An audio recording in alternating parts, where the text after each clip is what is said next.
তামুলপুৰৰ কুমাৰীকাটাৰ কালনদীত অবৈধ খননৰ বিৰুদ্ধে স্থানীয় ৰাইজৰ প্ৰতিবাদ। বন বিভাগ হাই হাই ধ্বনিৰে উত্তল প্ৰতিবাদ স্থানীয় ৰাইজৰ। অবৈধ খননৰ বিৰুদ্ধে ওলাই আহিল কেইবা শতাধিক লোক। ভূটান সীমান্তৰ কালানদীত বিগত কেইবা বছৰ ধৰি চৰকাৰৰ সকলো নিৰ্দেশনা ভৰিৰে মোহাৰি নীতি বহিৰ্ভূত আৰু অবৈধভাৱে দিনে নিশাই কালানদীৰ বুকুত খনন কাৰ্য চলাই থকাত স্থানীয় ৰাইজে প্ৰতিবাদ সাব্যস্ত কৰে। প্ৰতিবাদকাৰীসকলে বন বিভাগ হাই হাই, অসম চৰকাৰ হাই হাই, অবৈধ খনন বন্ধ কৰক, কুমাৰীকাটা বন বিভাগ হাই হাই আদি ধ্বনিৰে উত্তাল প্ৰতিবাদ সাব্যস্ত কৰে। কুমাৰীকাটা বন বিভাগৰ বন বিষয়া চেম বসুমতাৰী আৰু বাক্সা জিলা ডিএফও প্ৰদীপ কুমাৰ ভূঞাই ধনৰ লেনদেনেৰে কালানদীত অবৈধ খনন কাৰ্য চলোৱাৰ অভিযোগ তোলে স্থানীয় ৰাইজে। উল্লেখযোগ্য যে কেইমাহমান পূৰ্বে কালাদলিত অবৈধ খননৰ পৰিণতিত এক্সকেভেটৰেৰে নিশা এগৰাকী মহিলাৰ মুণ্ড ছিঙি নিয়াৰ পিছতো কালানদীত অবৈধ খনন কাৰ্য চলোৱাক লৈ প্ৰশ্ন উত্থাপন হৈছে। এইটো খনন কাৰ্যটো বন্ধ কৰিব লাগে। আমি আজি নতুন নহয়, আজি কেইবা বছৰ ধৰি এইটো আমি প্ৰতিবাদ চলাই আহিছোঁ। আপোনাৰ ডিএফ অফিচত, ৰেঞ্জাৰ অফিচত, ডিচি অফিচত আমি কিমান মেমৰেণ্ডাম দিছোঁ, তাতে একদম ফাইল কভাৰ বজাই হৈ আছে। তেওঁলোকে এইবিলাক কাম তথাপিতো চলাই গৈ থাকে। বিগত কেইদিন আগতে ডিচি আৰু ডিএফও আহি খনন বন্ধ কৰিছিল। বিগত 28 আগষ্ট মাহৰ 30 তাৰিখে ডিচি স্বয়ং আহিছিলে, ইয়াতে ডিএফও আহিছিলে, ৰেঞ্জাৰ সাহেব আহিছিলে। আহি পেলাই পাব্লিকৰ সন্মুখত তেওঁলোকে এই নদীৰ দহা চাই পেলাই তেওঁলোকে মানে কৈছে যে এই খনন কাৰ্যৰ জৰিয়তে এই কৃষিজীৱী ৰাইজৰ প্ৰচণ্ড ক্ষতি হ'ব। বানটো যদি 7 কোটি 10 লাখ টকাৰ বান চৰকাৰে দি আছে পাব্লিকৰ উপকাৰৰ কাৰণে, কৃষক ৰাইজৰ উপকাৰৰ কাৰণে, আৰু সেই বানটো যে মানে বাগৰি যাব তাৰ উপক্ৰম এই খনন কাৰ্যৰ জৰিয়তে। ইয়াতে বন বিভাগৰ ভিতৰত ধৰক কুমাৰীকাটা বন বিভাগ অফিচ আৰু আপোনাৰ মছলপুৰ ডিএফও অফিচ, তেওঁলোকেই দায়িত্বত আছে। কোন আছে বিষয় কুমাৰীকাটা বিষয়া আছে শ্যাম বসুমতাৰী, আৰু আপোনাৰ ডিএফও নাম নাজানো, তেওঁৰ নাম বা কিবা প্ৰদীপ কুমাৰ বনিয়া।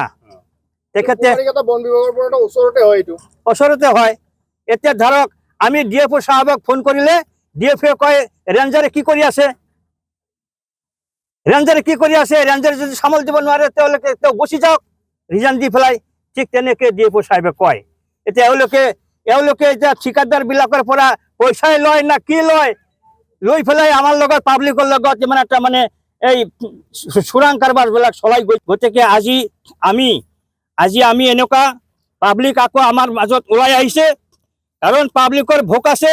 এই নদীটোৰ যদি পানী আমি উঠাব নোৱাৰোঁ তেনেহ'লে 14-15 হাজাৰ খেতিয়ক ৰাইজ মৰিব। আৰু পুখুৰীবিলাকত পানী ভৰাই পেলাই আমি গৰু ছাগলী পুহি থাকে, গা পানী ধুৱে। আমি যদি এই কালা নদীৰ পৰা যদি পানী আমি ৰাইজে উঠাব নোৱাৰোঁ তেতিয়াহ'লে আমাৰ ৰাইজ বাচি থকা নাবাচি থকা একে কথা হ'ব। সেইকাৰণে আমি প্ৰতিবাদমুখী হৈছোঁ যে কালা নদীৰ খনন কাৰ্যটো বন্ধ হ'ব লাগে, আৰু সেইটো বন্ধটো চিৰদিনৰ কাৰণে হ'ব লাগে, যাহাতে এই 14-15 হাজাৰ খেতিয়ক ৰাইজে কালা নদীৰ পানী ব্যৱহাৰ কৰি মানে সুকলমে ঘৰ গৃহস্থী কৰি চলি যাই থাকিব পাৰে। ৰেঞ্জাৰ সাহেব আহিছিলে আৰু থানাৰ আইচি সাহেব আহিছিলে, আহি পেলাই তেওঁলোকে চিষ্টেমেটিকেলিভাৱে এইটো বন্ধ হ'ব লাগে মানে তেওঁলোকে ৰাইজৰ লগত প্ৰতিশ্ৰুতি দি অলৰেডি ইতিমধ্যে তেওঁলোকে ইয়াৰ পৰা নদীৰ পৰা ওলাই গ'ল দিছিল। কিন্তু ইয়াৰ ভিতৰত যে কিবা কিবি হয় সেইটোতো আমিও ৰাইজেও জানে, আপোনালোকেও জানে। আৰু ধৰক মানে যদি নাকি তেওঁলোকে আকৌ চোৰাং কৰি ভাবে যদি ৰাতি দিনে গাড়ী সোমায় তেতিয়াহ'লে আমাৰ এই 16টা ডঙৰ চকীদাৰ আছে, তেওঁলোকে পহৰা দি থাকিব। আৰু ৰাতিৰ ভিতৰত যদি এই মানে শিল বালি ল'বলৈ আহি থকা অৱস্থাত যদি পাব্লিকে যদি এই গাড়ী চাৰি জ্বলাই দিয়ে তেতিয়াহ'লে আমাৰ ড্ৰং কমিটিৰ মানুহ কোনো দায়িত্ব বহন নকৰিব, আৰু ফৰেষ্ট ডিপাৰ্টমেণ্টে সম্পূৰ্ণভাৱে দায়ী হ'ব। এইখিনি চূড়ান্ত কথা।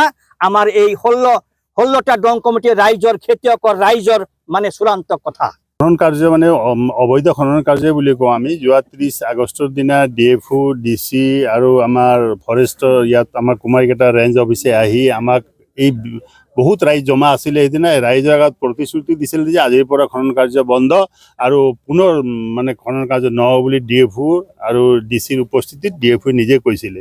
কিন্তু আজি 30 আগষ্টৰ পৰা আকৌ পৰহি ৰাতিৰ পৰা আৰু ৰাতিৰ পৰা আৰু খনন কাৰ্যটো আৰম্ভ হ'ল। গতিকে আমি বিশেষ সূত্ৰে গম পাইছোঁ, আমাৰ যিহেতুকে হালমাজিবিলাকে আমাক খবৰ দিলে, তে আজি ৰাইজ গোটেই ওলাই আহিছে। এই 12টা বানৰং কমিটিৰ ৰাইজে মোটামুটি আমি 600-700 মান ৰাইজ ইয়াত জমা হৈছিলোঁ, আৰু বাকী অহা নাই, আধাই আহিছিলে আমাৰ।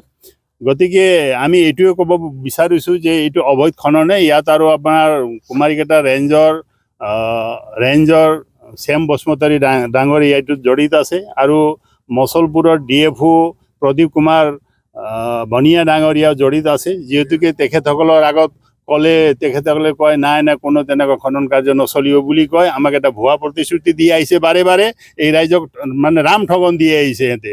গতিকে আজি আৰু আমি ৰাইজে ইয়াত একত্ৰিত হৈছোঁ, আৰু আমি আহি থকা অৱস্থাতো JCB কুকলিনে মানে মাল মানে খান্দি আছিলে, অবৈধ খনন চলি আছিলে। কিন্তু ৰাইজ অহা দেখা পাই ইহঁতে ইয়াৰ পৰা এটা JCB পলালাক, আৰু ডাম্পাৰ চাম্পাৰ আমি জব্দ কৰি থৈছিলোঁ। আৰু কুমাৰীকেইটা ৰেঞ্জ অফিচ আহোঁতেও মোটামুটি 1 ঘণ্টা পলম কৰিলে তেখেতে। আৰু কুমাৰীকেইটাৰ IC ৰাজেন বড়ো ডাঙৰীয়া ইয়াত আহিছিলে, আহি ফালে তেখেতসকলে এটা ডাম্পাৰটো চিজ কৰি ফালে লৈ গ'ল। এতিয়া কৰিছে কৰা নাই সেইটো নাজানো, কিন্তু ইয়াৰ পৰাতো ফৰেষ্টে উঠাই লৈ গ'ল। গতিকে আমাৰ এটাই আপত্তি, আৰু বিভাগীয় বন বিভাগ কিন্তু গোটেই বিফল। ইয়াত সদায় আমাক মিছা এটা প্ৰতিশ্ৰুতি দি আহিছে। গতিকে ইয়াত মিতাৰালি আছে সিহঁতৰ টকা পইচাৰ লেনদেনৰ ক্ষেত্ৰতো। আজিও আমাৰ ৰেঞ্জৰ চাহাব এই শ্যাম বসুমতাৰী ডাঙৰীয়া মই নাজানো, মই অজ্ঞাত। তেখেতে DFOক কয়, DFOয়ে আৰু ৰেঞ্জৰক কয়, মানে আমাক এনেকুৱা এটা ৰাম ঠগন দি আছে ইয়াতে। গতিকে ৰাইজ এতিয়া ওলাই আহিছে। আগন্তুক দিনত যদি ভৱিষ্যত আৰু খনন কাৰ্য চলে, তেনেহ'লে ৰাইজে ব্যৱস্থা নিজে ল'ব। আৰু বোধহয় ইয়াত আমি দায়ী, আমি নহয়, কমিটি নহয়। গতিকে ফৰেষ্ট ডিপাৰ্টমেণ্টে দায়ী হ'ব। আজি সেই কথাটো আমি কুমাৰীঘাটা আৰক্ষী চকীৰ ভাৰপ্ৰাপ্ত বিষয়া ৰাজেন বড়ো ডাঙৰীয়াকো আমি কৈছোঁ। গতিকে এই অবৈধ খনন কাৰ্যটো বন্ধ হ'ব লাগে আমাৰ মতে। আৰু বন বিভাগ মানে সম্পূৰ্ণ বিফল ইয়াতে।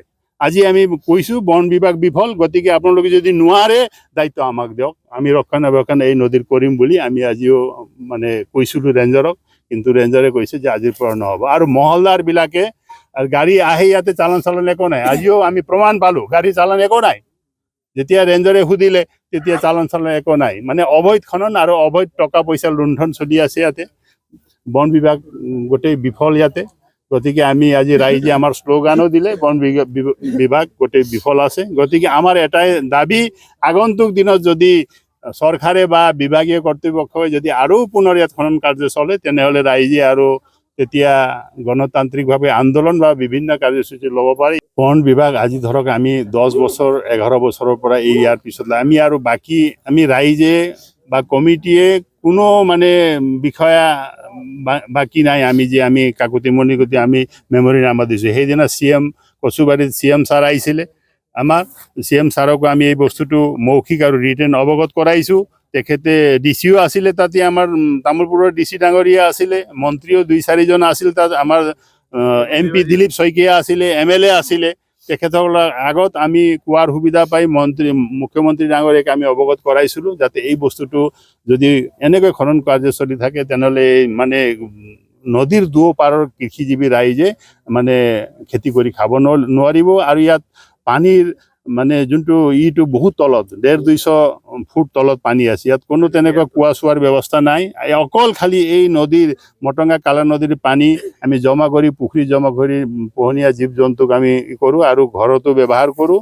গতিকে এই নদীত যদি অবৈধ খনন কৰি থাকে, তেনেহ'লে ইয়াত মানে দুপাৰৰ আমাৰ কৃষিজীৱী ৰাইজে মানে খেতি বাতি কৰি নিজৰ পৰিয়ালটো পোহপালন কৰিব নোৱাৰিব। গতিকে আমি সেইটোৱে দাবী কৰিছোঁ, আগন্তুক দিনত যাতে বিভাগীয় কৰ্তৃপক্ষ আৰু অসম চৰকাৰ মাননীয় আমাৰ জনপ্ৰিয় মুখ্যমন্ত্ৰী হিমন্ত বিশ্ব শৰ্মা ছাৰকো আমি আগতো জনাইছোঁ। আপোনালোকৰ এই মিডিয়াৰ মাধ্যমেৰে আজিও আমি জনাব খুজিছোঁ, যাতে এই খনন কাৰ্যবিলাক বন্ধ কৰি যাতে এই বৃহৎ ৰাইজক উপকাৰ কৰে যেন, এইখিনি আমাৰ অনুৰোধ। News desk report, global NE 24/7।